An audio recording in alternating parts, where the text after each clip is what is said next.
Eh,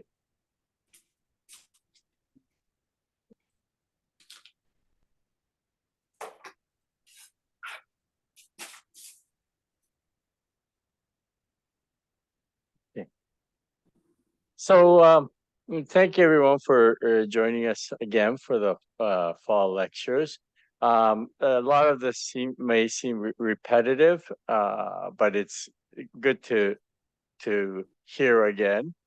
Um, it is taking a little bit of a different angle than before. When we talked about the seven patriarchs of Jodo Shinshu before, I was emphasizing more on their role as a Pure Land master. And I still am right now talking about that. But I wanted you to all know that they were not merely Pure Land masters, but in fact, they were great monks in other schools of Buddhism. And in fact, probably more well known in other schools of Buddhism than Pure Land. But anyways, we'll begin with the Nembutsu, so please join me in Gassho. Namo Amida Butsu, Namo Amida Butsu, Namo Amida Butsu. So last week we ended off, I believe, with the development of the Pure Land teachings and of Nagarjuna or Ryuju Bosatsu in India, and how the historical Buddha predicted or um, predicted that he would be born into this world when he was giving a talk at a place called Mount Lanka. He prophesied that Nagarjuna would come into this world, and he would set straight, he said, the wrong views of being and non-being. So these views of being and non-being, it was quite common for people to either think one or the other. Being means everything that we see, everything that is phenomenal is real and actual, and non-being is negating everything.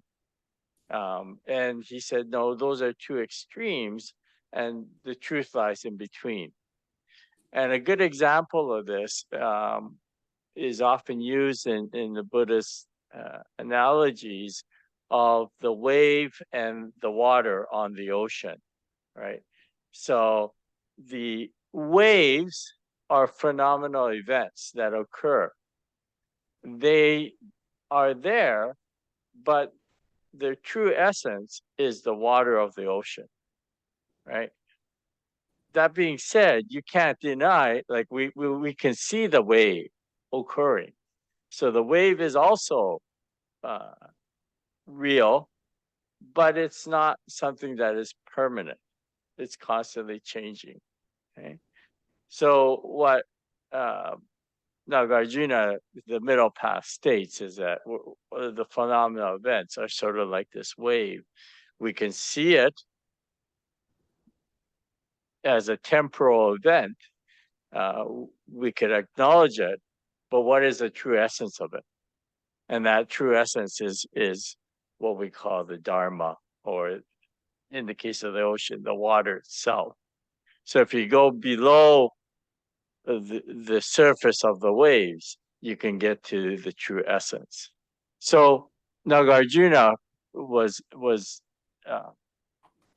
became very famous for this school of Buddhism called Madhyamika, and that, which is talking about this middle path, is always seeing things as they truly are.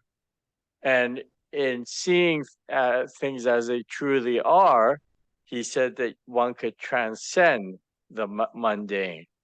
And this transcending the mundane became the what we call the bodhisattva path. And so Nagarjuna said there are many different ways to attain this bodhisattva path, or what we call a stage of non-retrogression. And he said there are ways that he compared to traversing on land versus getting on a boat and letting the boat carry you. And so he said this easy path is what he called the Pure Land path, or the path that is following the teachings of Amida Buddha. So, but the ultimate goal for Nagarjuna is still practice, and it is still, even though he's talking about two types of practice, it is still focused on the monastics. So it's not necessarily meant for the lay person, because back then Buddhism, in order to practice Buddhism, one had to enter the Sangha. Okay, so lay people really didn't practice Buddhism. They didn't even, they would listen to talks, but that's about all they would do. So back in those days, the lay person, what their ideal was, they would make offerings to the Sangha, to the monastics, and in the hopes that in a future life they could be reborn in a situation where they themselves could then become a monastic.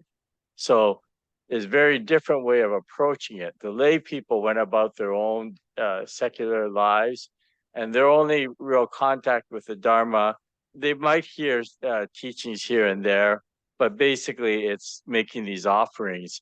And by making those offerings, they receive merit. And that merit is that in a future life, they could then be born in a situation to be able to become part of a Sangha. So that was kind of how most people associated with Buddhism. Of course, there were those people who renounced their worldly ways to become part of the Sangha. A very famous, hang on, his own is okay. A very famous example of that, of course, is when Upali, the barber, became a disciple of the Buddha. So it's not that people were becoming disciples, but the vast majority of lay people. Do you have? Needs a sound. Oh, I'm hearing somebody talking. I'm just going to mute you off for now.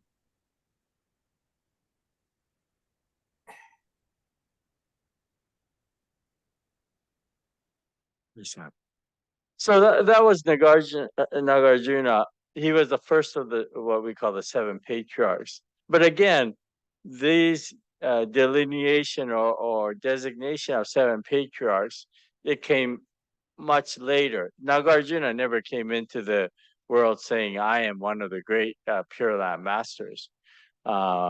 He is known for studying many different schools of Buddhism, and so he's recognized by other schools.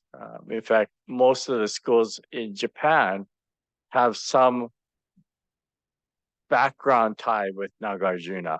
So he wasn't just a Pure Land master. He basically studied all the sutras and made comments on the various sutras. Okay, so the other schools look upon him with great reverence, and that's why he's also commonly known as the father of what we call Mahayana Buddhism, because he really promoted this. I also mentioned last week that a lot of this has some things that are overlooked quite often is the fact of the influence that King Ashoka had in the development of Mahayana Buddhism. So when we go from Nagarjuna, the next of the seven patriarchs was a person by the name of Vasubandhu, or Tenjin Bodhisattva, Tenjin Bosatsu in Japanese. And I sent you out this week the handouts, and I think many of you have seen this before, but he had a half brother or older brother, Asanga, and Vasubandhu and Asanga were very, very well known as great Buddhist scholars. And these statues are at a temple called Kofukuji in Nara, Japan. If you ever get a chance to go to Japan, and if you're looking for places to go, I highly recommend a trip to Nara. Nara was the capital before the capital moved to Kyoto, and you'll find many of the oldest Buddhist temples in the Nara area. And one of the greatest, if you like Buddhist statues, Kofukuji is definitely a must on a Buddhist pilgrimage. They have a museum within the temple that houses many of its statues, and a number of them, including the ones that are on the picture here, are considered national treasures in Japan. The person who carved these statues was well known at that time, and so they were carved, I believe, in the Kamakura period. I'll have to look it up, but I think it was around the 1200s, somewhere around there. And they are depictions of these two brothers, Vasubandhu and Asanga. And if you look at the details of Vasubandhu, like the picture on the right, it's almost as if he's a living entity, you know, and yeah, just the details of how they're carved, just beautifully carved. Anyways, so this Vasubandhu, it was actually well known as what we call Abhidharma master. And so as I wrote, the Abhidharma is part of the Theravada school of Buddhism. And it basically breaks down all of our existence into 75 elements. And basically, by looking and examining these 75 elements and realizing that everything is co-related or codependent, then we get to a point where we realize what we call non-ego. And according to the Theravada school, you could attain what we call arahatship. Arahat is sort of an enlightened being, but just one stage below the being a Buddha.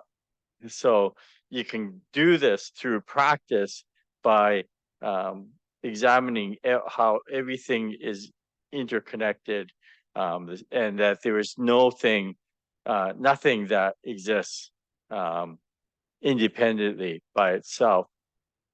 And so originally this Vasubandhu, he was against the Mahayana movement. It was only until he was encouraged or persuaded by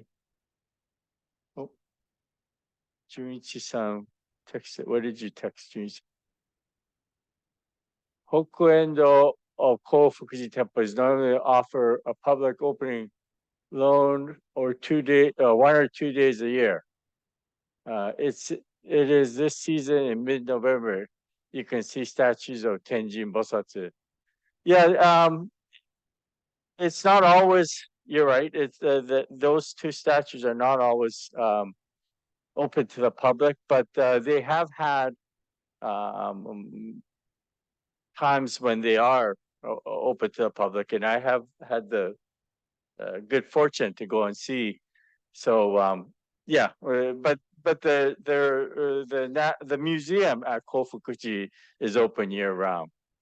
Anyways, so this Vasubandhu, he was a proponent of this Abhidharma, and it was his older half brother Asanga who persuaded him to learn more of the Mahayana school. And this is where Vasubandhu became what we call Yogacara master. And Yogacara is the school of Buddhism that basically talks about mindfulness, mindfulness only, and it talks about this eight different levels of consciousness. And I touched upon that last week, where the very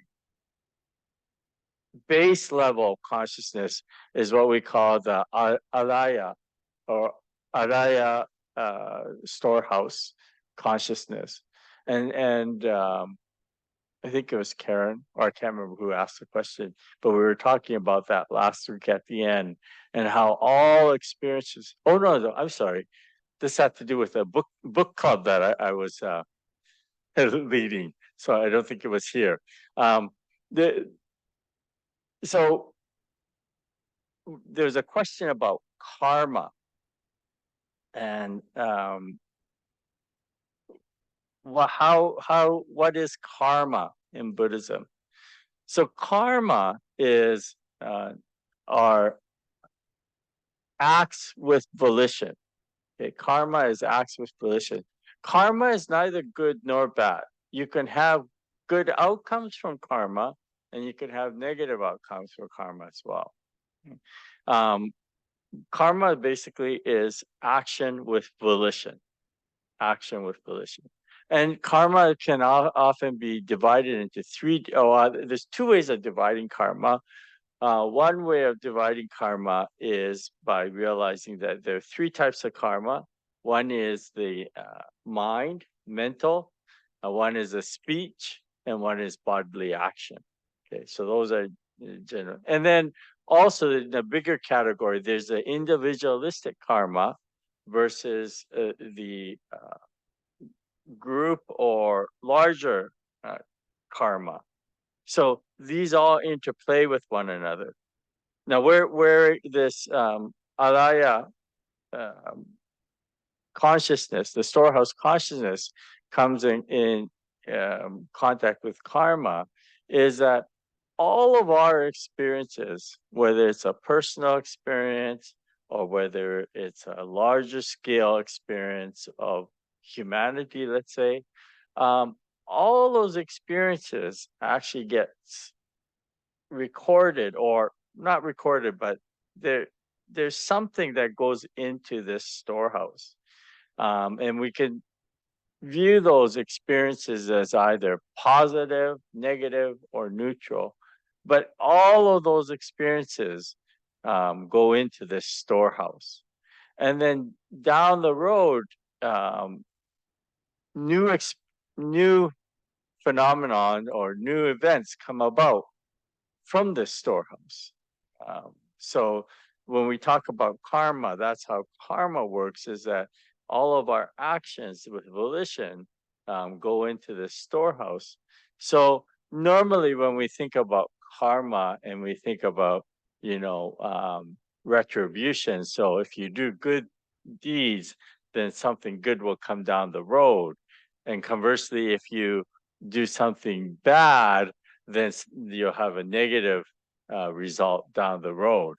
But sometimes one might look at how things are and say, well, wait a minute, this person is a really terrible person and yet is leading a very good life from what we might see. And so we ask then, well, where's the retribution? How does that make sense? And according to the karma, karma is not limited to just this life. We see things in a very narrow or small view of thinking everything should have a result within this life.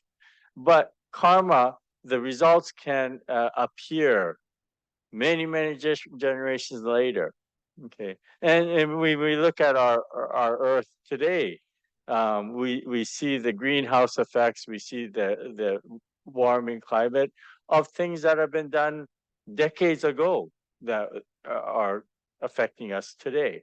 So it's not necessarily just an individualistic thing, but karma can affect a much larger scale. And the storehouse is where all those experiences or all those events, the plus and minus, all those experiences goes ultimately into this storehouse, and therefore, then in the future, um, it comes out from there again. And so, Vasubandhu was known mainly as this Yogacara master. Okay, so we call him one of the seven patriarchs of Pure Land Buddhism because he wrote a commentary on one of the three Pure Land sutras, the main sutras. And because he wrote a commentary on it, he's considered one of the seven great masters of Pure Land Buddhism. But um, I think that's really from a Pure Land school point of view.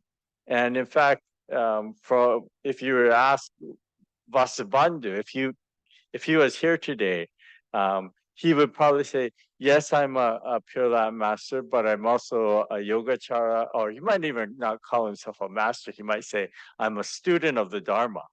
And so, when you think about these monastics, that's all they do in their life.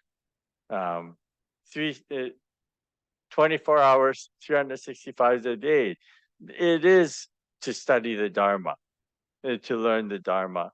And so as they're, as they practice, they study all of the sutras of the Buddha, and they learn the various teachings. Um, in a very limited way. When I was going to school in Japan as well, I got introduced to the different schools of Buddhism, but nothing compared to what these monastics have been doing. In fact, things have changed quite a bit, where they, through their practice, they abbreviate the studies. And I'll just show you an example of that.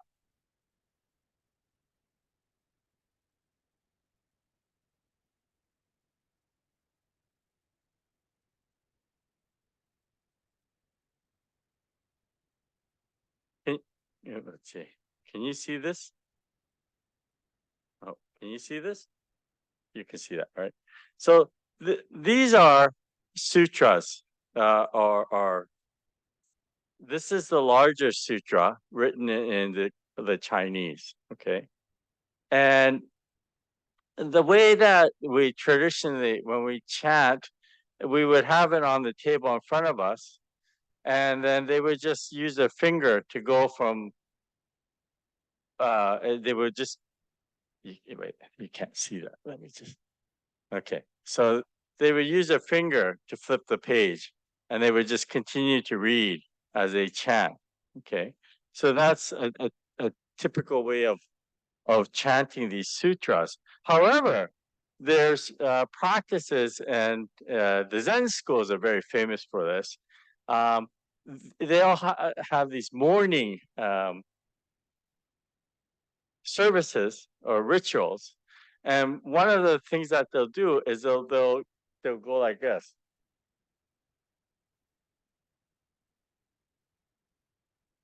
And that's reading the sutra once. Okay, so they'll just,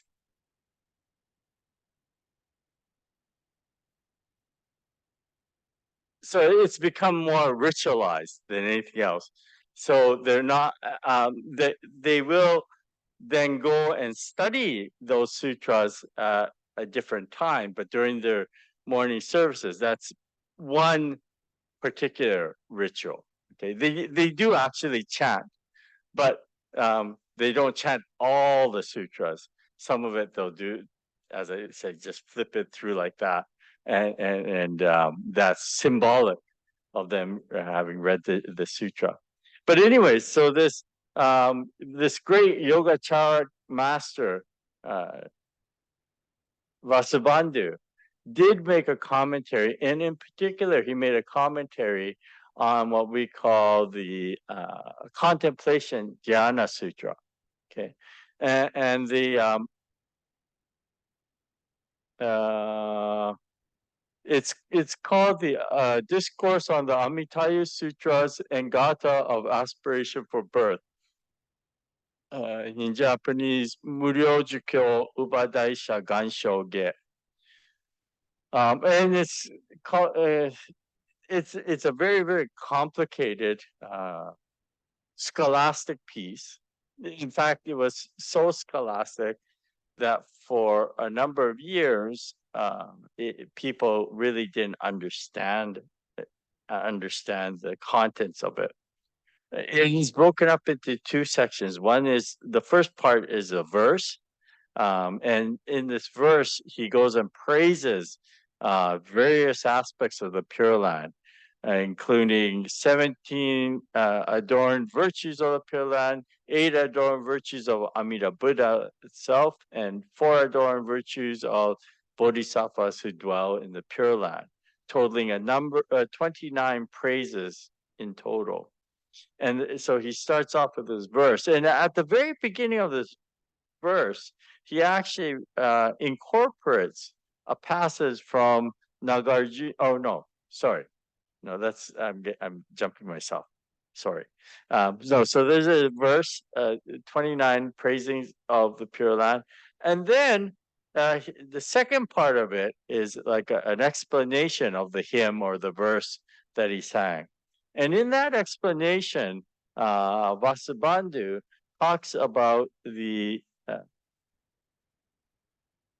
5 practices for rebirth in the Pure Land, as well as corresponding 5 virtues. So 5 virtues are like the outcome of the practices.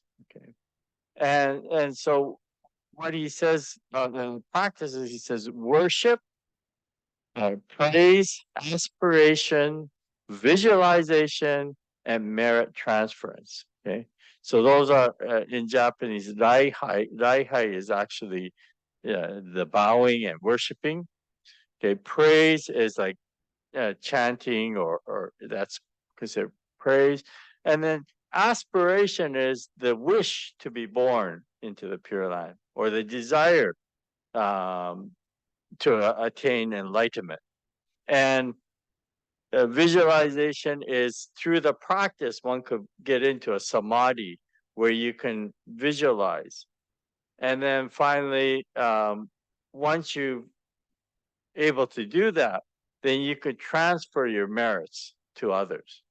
And the virtues, he said, he equated it, or gave an example of, it's like, he said, when you approach this great mansion, so the worship is the approaching, getting closer to the mansion, and then praising, chanting, that's when you join an assembly together in front of that mansion. There's a great crowd that's gathered, and they're all trying to get into the mansion to see something.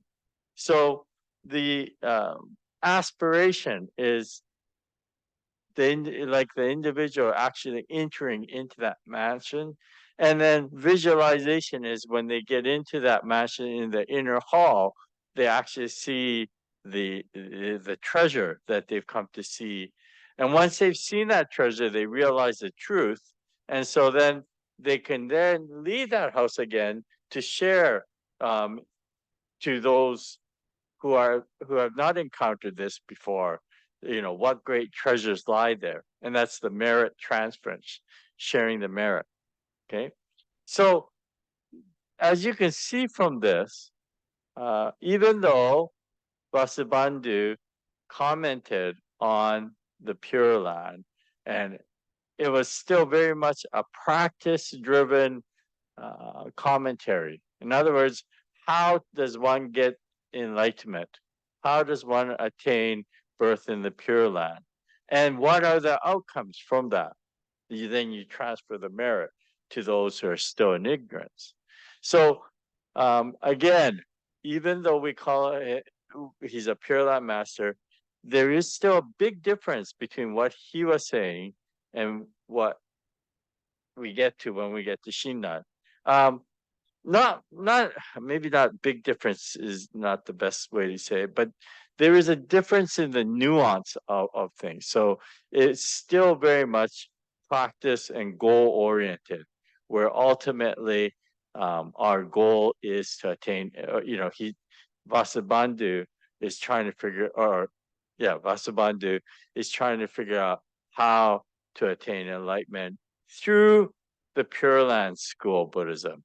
And so in his studies, and particularly the commentaries are on the what we call the Contemplation Sutra. The Contemplation Sutra, again, is a very interesting sutra. I will briefly talk about it. I have talked about it before, but it talks about, it starts off with a tragedy that happens in the place called Rajagriha. And there, and you've all heard, I think you've all heard this umpteen times, but it's the story of King Bimbisara and Queen Vaidehi and their son Ajatasattu. And it was said that the king and queen didn't have a child for many years, and they were desperate to have a child, a son, who could become the heir of the kingdom. And so the king goes to see a mountain ascetic, and the mountain ascetic tells the king not to worry, be patient, and when my time on this earth comes to an end, I will be reborn as your son. And so the king is really happy, overjoyed to hear that. But when he asks the ascetic, well, when are you going to die? The ascetic says, well, in due time. And of course, that's not the answer the king wanted to hear. So he says, well, I want you to end your life now. And of course, the ascetic refuses. So the king decides to have him killed. And before he dies, the ascetic says, mark my words, I will get my revenge.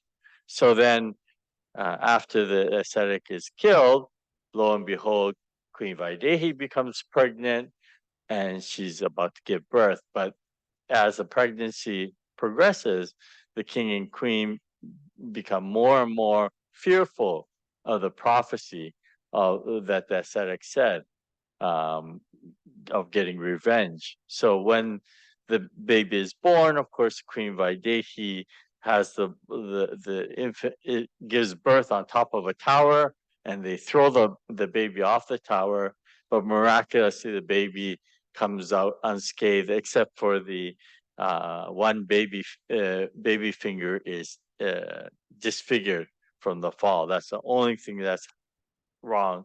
And the king and queen realize their error and what they have done, and they then give all the love that they can to the newborn prince and raise him with love. But one day, when the prince is about to come to age, the Shakyamuni Buddha's cousin Devadatta approaches Ajatasattu and says, have you heard about the story about your finger? And Ajatasattu said, well, I just heard there was an accident when I was born, and that's how I was disfigured. And Devadatta then tells him the story and tells him, your rightful position is the throne. And so then Ajatasattu confronts the king, and when the king acknowledges what has happened, he is put into jail, and Ajatasattu wants him to suffer, so he wants him to starve to death. But um, unknowns to him, his mother, Queen Vaidehi, would go and visit King Bibisara and would hide food in her articles of food in her clothing. She would bathe herself in honey, and so when she would visit, the king would be fed. So this goes on for a while, and Ajatasattu finds out, and then he's enraged at his mother and is about to kill her, but he's dissuaded to do so by his advisors. They tell him that, you know, in the history of mankind, sons have killed their fathers to usurp the throne, but never has anybody killed their mother. So instead of killing her, he gives make puts her in house arrest, so she's to stay in her quarters, and that's where she makes a wish to have an audience with the Buddha, and the Buddha comes, and she asks to be shown the way to be born into the to Amida Buddha's Pure Land, and so the Buddha then goes through these meditative processes of how you can visualize the Pure Land and visualize Amida Buddha, and then through that visualization, then you can be uh, if you have enough merit, you could be born in the Pure Land. So then after that, he talks about 9 grades of individuals, and these 9 grades of individuals, the very top of the top are the individuals who can do the practice and who are fully capable of all of this, so they could attain nirvana through the practice. But as you go down the grades of beings, the lowest is what we call the lowest of the low grade. These individuals are so wrought with ignorance and greed and anger that they're unable to do any practice. And even for such a being, according to the Contemplation Sutra, even for such a being, there is a way, and that's through reciting the name of the Buddha, or what we call the Nembutsu.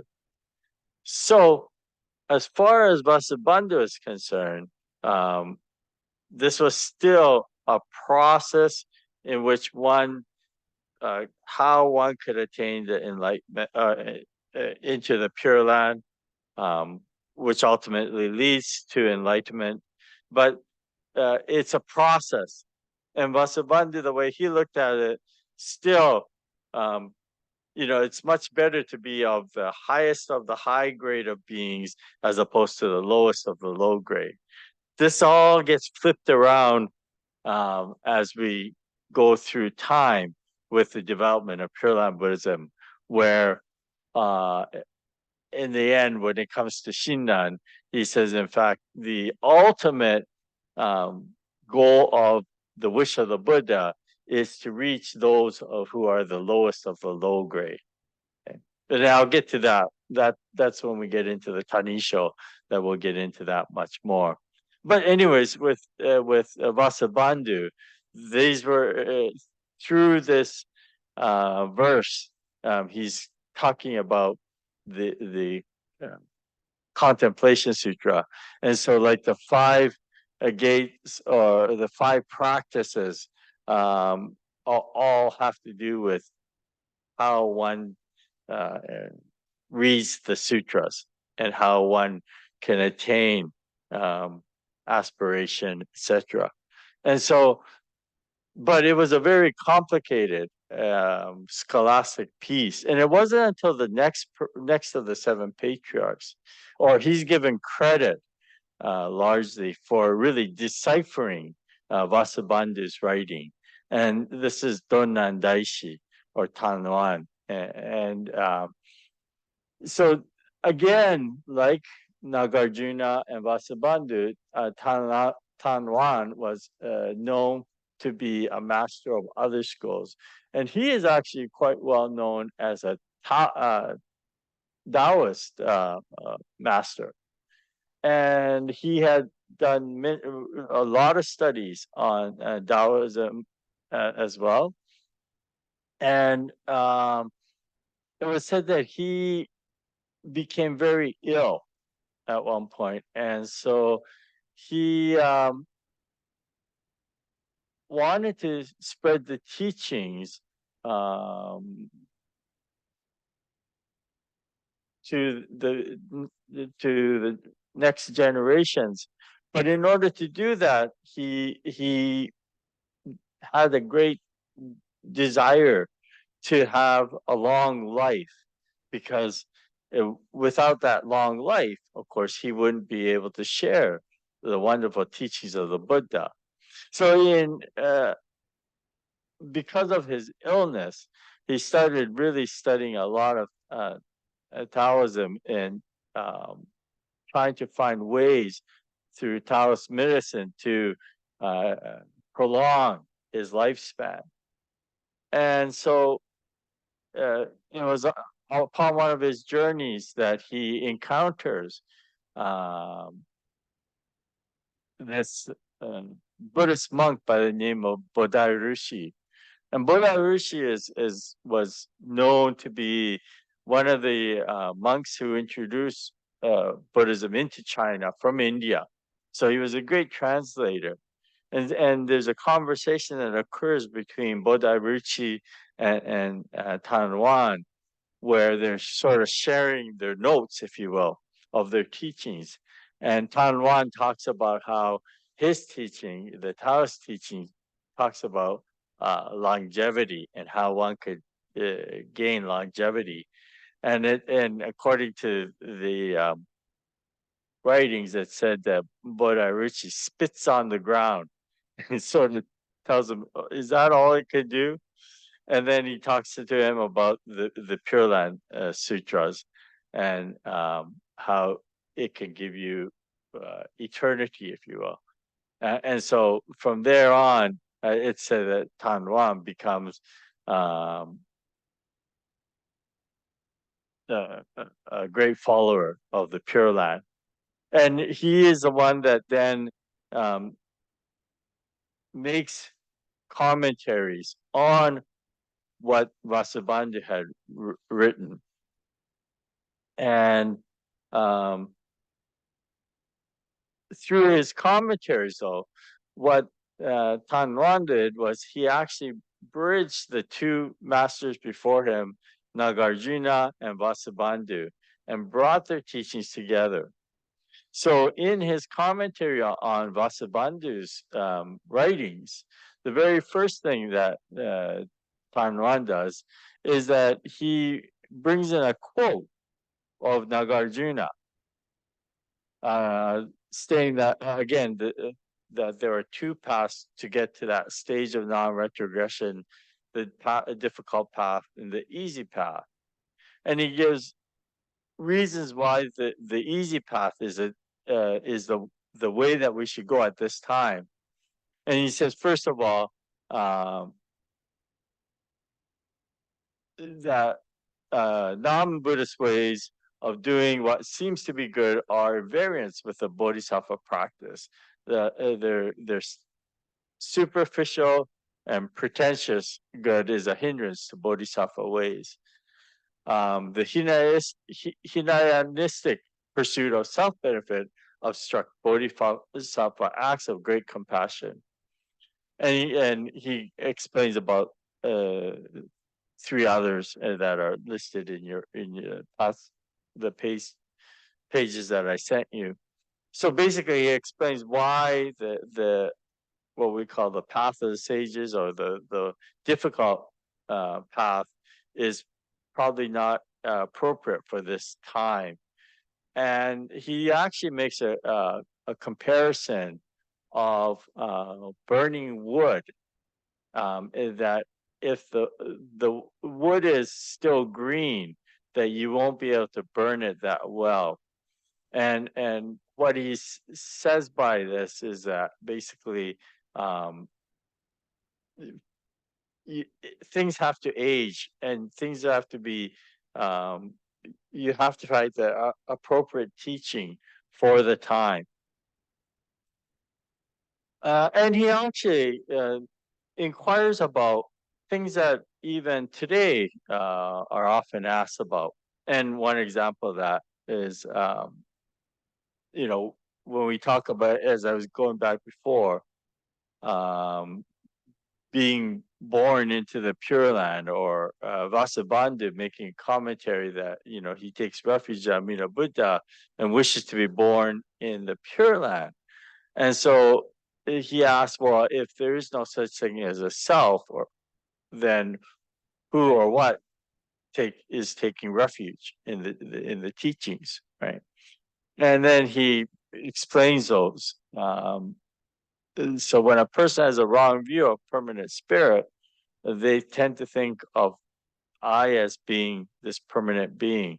And he says that's an incorrect way of viewing things. And when a person speaks of oneself with self-conceit, that's also incorrect. And to identify a teaching or to help in understanding of so the whole idea of I or self is just to help us identify a temporal existence. Another question that he sort of brings out, and then he explains about it, is this 10 quarters, unhindered light, that describes Amida Buddha. He talks about the mind of the Nembutsu. Simply reciting alone will not provide anything. It is only when the right mind is present that the Nembutsu becomes true and real. Three characteristics of pure mind are sincerity, single-mindedness, and continuous mind. There are three, but they're interdependent. So when we talk about Amida Buddha, we often refer to the temporal, one that is more along the timeline. So that's more seen like a vertical axis. So time from the past, to the present, to the future. And so when we talk about infinite life, we're talking about the life from the past, the present, and the future. And then also there's a spatial explanation of Amida when we talk about the light aspect, the light expanding through the 10 different directions throughout the universe. So this idea of light is more of a spatial dimension. And Donlan is making reference to that, is that the pure mind, it has sincerity, it's pure, it's single-minded, and it's continuous. So throughout the time, the many changes, it's continuous. What's interesting about the idea of Amida with this both time as a vertical axis and space as a horizontal axis, if you will, and where we are is we're right at the what do you call that, where the two axes meet, but that's where we are. Okay, we're right at where the two axes meet.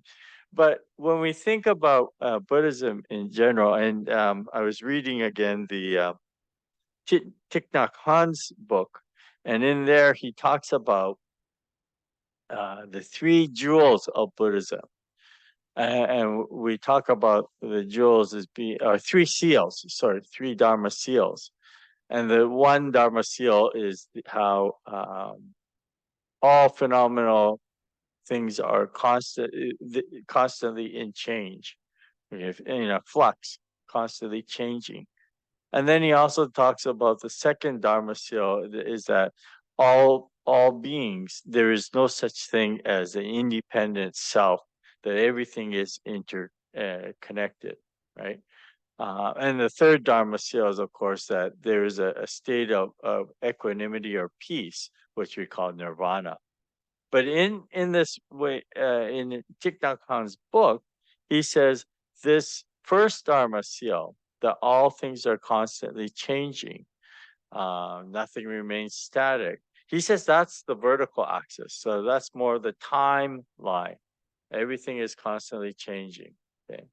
And then when he says that there's no independent self, that we're all come about through causes and conditions and are all interconnected throughout the universe, he says that's the spatial aspect of it. So very similar, if you think about what I mentioned about Amida Buddha with this vertical and horizontal axis, the Dharma seals can also be viewed with this vertical and horizontal axis. And so, and in both cases, of course, we're where the two axes meet.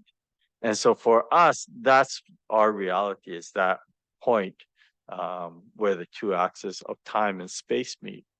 And then so everything that we do um, will affect this, the space and time in the future, just as we have been affected by everything space and time previous to us. Um, we're also, our actions are also affecting everything in the future.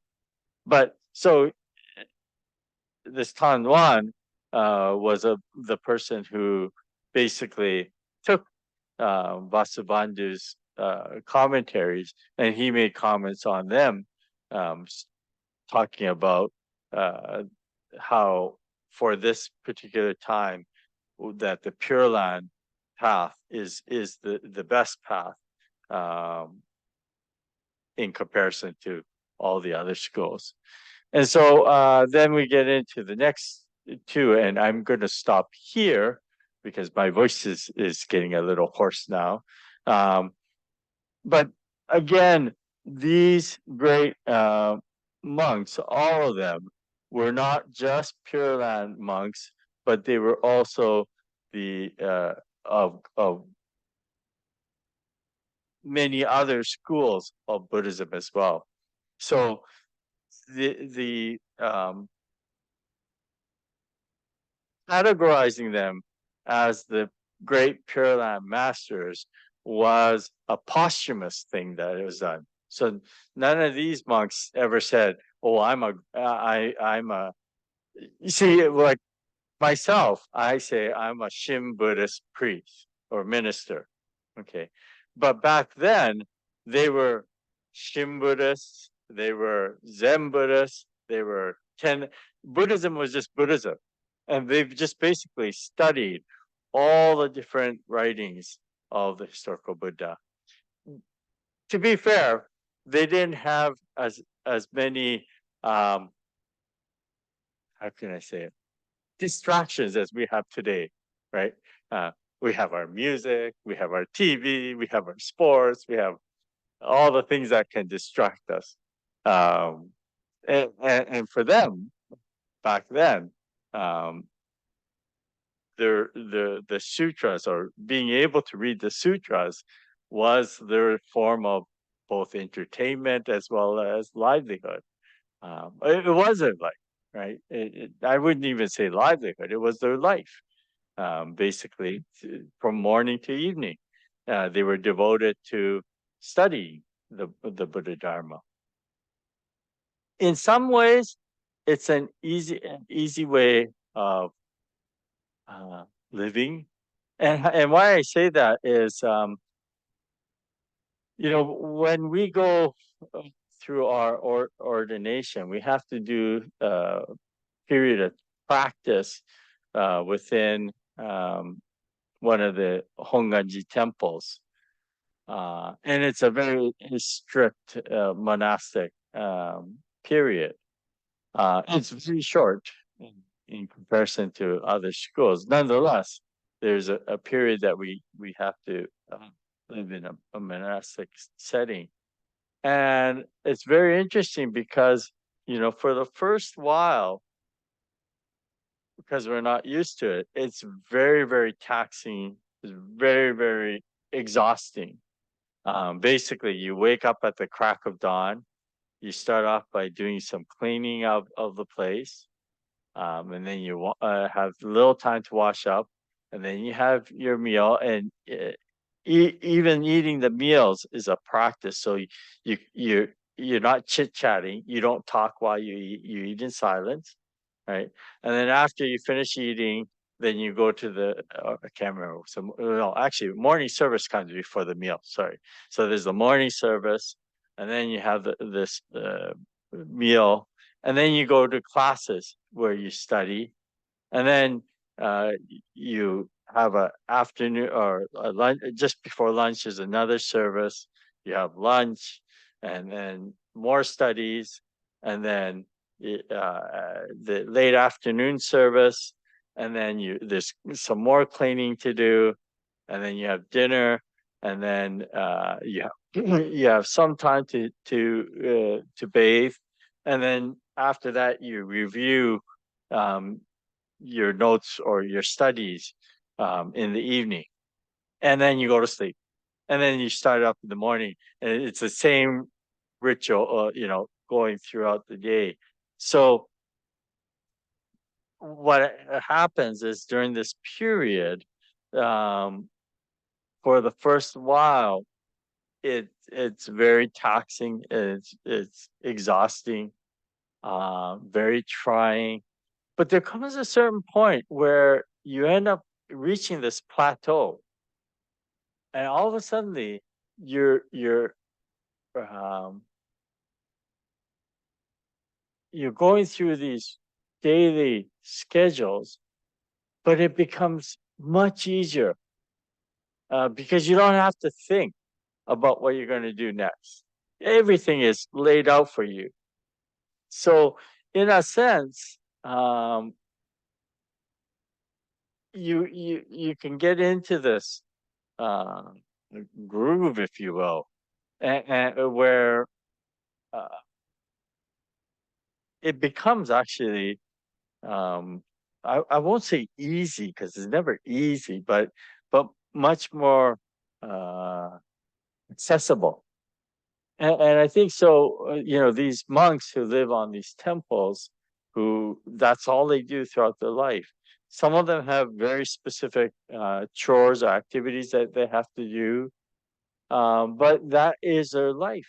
They do that 24 hours, 365 days a year. And so for them, these monks at least, they would never consider themselves just as Pure Land, the Pure Land monks. They were students of the Dharma, and they studied all the different um, schools or writings. And then posthumously, the different schools will say, oh, this monk made a commentary on this particular sutra, which we view as very important to us. And therefore, this individual is one of the great masters. And this happens within all the different schools. They do that, whether it's Tibetan Buddhism, whether it's Zen Buddhism, they'll look at posthumously, they'll look at these great masters and say, oh, they made a commentary on this sutra, and therefore they are a Zen master, or they are a great Tibetan patriarch. So it's not just the Pure Land Buddhism that does all the different schools. Okay, I talked for an hour. Are there any questions or comments? Anybody wish to share anything, or let me take off my spotlight here. Anybody wish to share anything? Yes, Rose. Yeah, thank you. Thank you, Sensei. I would say about 15 years ago, myself and two friends, I was Jodo Shinshu Buddhist. One of my friends was a practicing Catholic, and my other friend was Orthodox Jewish. So the three of us went to something called a cenacle retreat, given by the Cenacle sisters, who were, I say were because no longer, they had a retreat center in Vancouver, and it was just the nuns.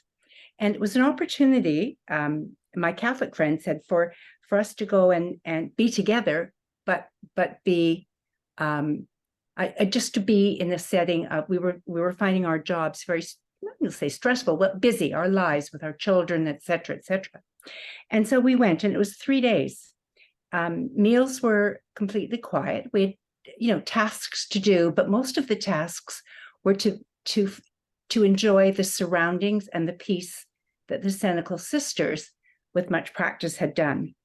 And what was so amazing about this time for me personally, and in talking with my friends after, they all said, when it came time to go to bed at night, we were already at peace. There wasn't that, oh, I have to do this today. And oh my gosh, I've got that phone message. Google hadn't been invented yet, so that wasn't a problem. But it was so amazing. And still to this day, I can remember the feeling, this mind body, that we could all appreciate because of the setting and the practice that these sisters, and it was there was not a monastery as such, because that's not what it would be. And on the Sunday, I believe the Catholic priest of the area came, because women, as we know, at that time, and still in the Catholic religion, from what I understand, may be lay people, but not to talk and to do the scriptures, the teachings of the church. But the thing that really strikes me is that we were allowed to practice the teachings of the church in this quiet solitude, but to be together. And I think that that's what I'm hearing you say, Sensei, that at the same time, we were in a moment in time that I still, all these years later, can visualize, to close my eyes and go back and have that whole body feeling that the three of us from three different practices, but they weren't that different when it all came down to it. And that was the thing that connected us. So thank you so much. Yeah, through the various rituals, you attain a moment of clarity is what happens, and yeah, so you can get to this plateau, and you have this, as you say, you're already at peace when you were going to sleep, and I think that's true. What you were able to do is get rid of all the fog that was in your head when we lead our daily lives. We have a tendency to have so much on our minds. Having said that, though, leading that lifestyle is a very difficult way to live as well. It's one thing to do it for several days, or a little longer in my case, but to do that, as to make that your life choice, can be, it's probably very rewarding, but it can also be very difficult. I don't know who's putting the thumbs up on there. Why did I get a thumbs up on the screen? I don't know. Okay, somebody's putting a thumbs up there. I don't know who it is. Anyways, so anybody else wish to chime in, say anything? Anything's fine. Yeah, I've been contemplating this and thinking that it might be a very difficult life of practice, but would it be one that doesn't have as much anxiety as the life that we seem to have these days? It sounds to me like that's one thing that perhaps you could easily do without, is the anxiety, and it might not be a part of a life that's that much of a ritualized practice. I don't know. Well, unfortunately, there's a lot of anxiety in ritualized practice as well. Oh, just for the fact that, for instance, in a monastic lifestyle, there is a definite hierarchy of what you have to do. So you can feel quite a bit of anxiety if you're a novice monk and you have to do all these chores, and there's a reason for doing all of it, of course. I probably have mentioned this before, but I had one of my favorite experiences was when I was in Toronto. I became friends with a Burmese monk, who was he's a Japanese fellow who went to well, I guess it's Myanmar now, but it was Burma before, and he became a Burmese monk. And he was in Toronto because his brother was a chef at one of the Japanese restaurants. So he came to Toronto and was staying at his brother's place. And he would go to the Burmese temple, but he would come to our temple periodically as well. And he was, he led us in mindfulness sessions, etc. But one day I was talking with him, and I said to him, I said, and I was feeling particularly stressed at that time. There's being a temple minister, Jodo Shinshu minister, I'm involved in doing a lot of other things as well. And so anyways, life can feel pretty busy. And so I mentioned to my friend, I said, I'm envious of you because you must not have all that stress. Like you're like the wind. I said, you can when you want it, whenever you want to, you could go wherever you want to. And I said, that's nice. You don't have this stress. And he laughed and he said, Sensei, I was thinking the same thing about you, he said. He said, when I was so in Asia, particularly Southern Asia, he said, as part of the culture, we would go out for our morning alms, and people would willingly give us food, donate food to us. So it was uh, easier, he said, to live in Southern Asia because they were used to that custom. But here in North America, he said, first of all, he said Toronto, the climate is too cold. He said, and so you can't wear just like the robes only. And then he said, because people are not used to such customs, he says it's very difficult to go out and receive alms. So he has to have the grace of his brother to support him. And even when he goes to the Burmese temple in Toronto, they look upon him sort of like an outsider because he wasn't Burmese, he's Japanese. So he said it was very difficult in Toronto, where he looked at myself having a congregation that comes week in, week out to the temple. And he says, I was very envious of your situation that you have a stable congregation. So, we both laughed and said, the grass is greener on the other side. And so even the monastic lifestyle can be very difficult as well.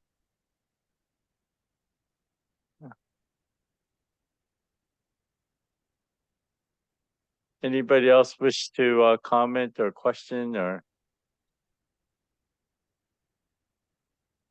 Yvonne or Kathy or Maya or Michael? Hey, Sensei. I was just thinking when you're talking about that how as human beings we see things that the other person is, that they've got it easier than I have it, and so on. As you said, the grass is greener on the other side of the fence. And I always remember a friend of mine said the only place where the grass is really greener is actually over the septic tank. Is where? Is over the septic tank. It's the only place where the grass is really greener. So it's just, we're always looking at things and thinking somebody else has got it easier than I have, or and that's our human nature, is we compare ourselves and we'll say things like, oh, thank God it's not it's not me, or we compare, and that's part of our samsara that we live in. being bomb-proof. But yeah, definitely, I like that. The only place the grass is green is over the septic tank. Okay. Oh, well, thank you all, and we'll continue on next week then. Thank you, Thank you, Sensei. Sensei. Thank you, Yeah. Sensei. Thank you, Sensei.